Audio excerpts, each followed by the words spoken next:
कि संसार में दारू की दुकान क्यों है? क्योंकि लोगों की दारू पीने की इच्छा है।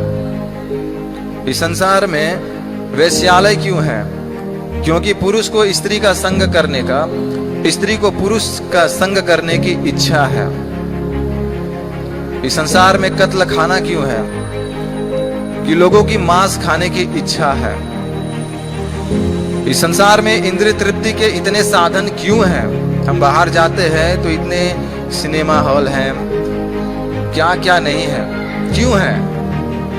क्योंकि लोगों की इच्छा है, लोग वहां पे रहते हैं।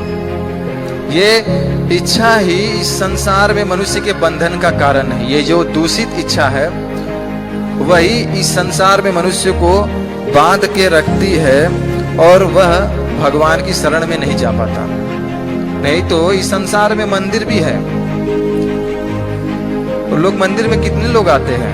बहुत कम लोग आते हैं। अभी बाहर आप जाएंगे, सिनेमा हॉल है, बहुत सारे भीड़ लगती होगी। मंदिर में कितने लोग आते हैं? गिने चुने लोग आते हैं। भगवान से अलग होकर लोगों की इंद्रिय भोग करने की इच्छा है, इसलिए भगवान ने यह संसार रचा है कि जाओ अपनी इच्छाओं को तृप्त करने का प्रयास करो। और यह जो जीव है अपनी दूषित इच्छाओं को तृप्त करने का यहाँ पर प्रयास करता है।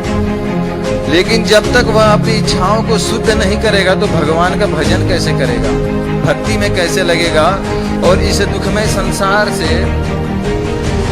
मुक्ति कैसे प्राप्त करेगा, भक्ति कैसे प्राप्त करेगा? तो इसके लिए आज से 500 साल पहले चैतन्य महाप्रभु नवदीप धाम में प्रकट हुए, जो स्वयं कृष्ण है, और उन्होंने लोगों को सिखाया। क्योंकि उन्हें पता था कि कलयुग में लोग तपस्या नहीं कर सकते।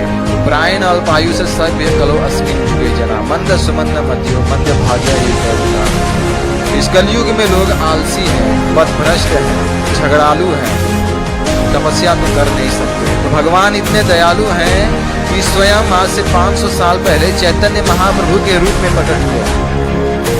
इन जीवों को भगवत ज्ञान देने के लिए, भक्ति का मार्ग सिखाने के लिए, कृष्ण प्रेम प्रदान करने के लिए उन्होंने कहा कि तुम्हें कुछ भी नहीं करना है, बस क्या करना है, भगवान का नाम जप करो, भगवान का नाम जपते रहो।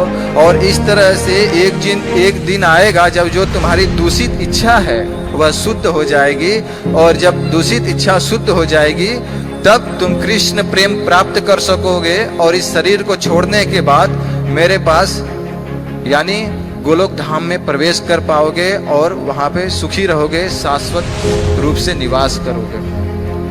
तो उन्होंने क्या उपाय बताया? उन्होंने बताया हमें जप करना है। क्या जप करना है? तो उन्होंने महामंत्र दिया जिसे कोई भी जप कर सकता है। वह मंत्र क्या है? महामंत्र क्या है? हरे कृष्णा कृष्णा कृष्णा हरे हरे, हरे राम राम राम हरे हरे।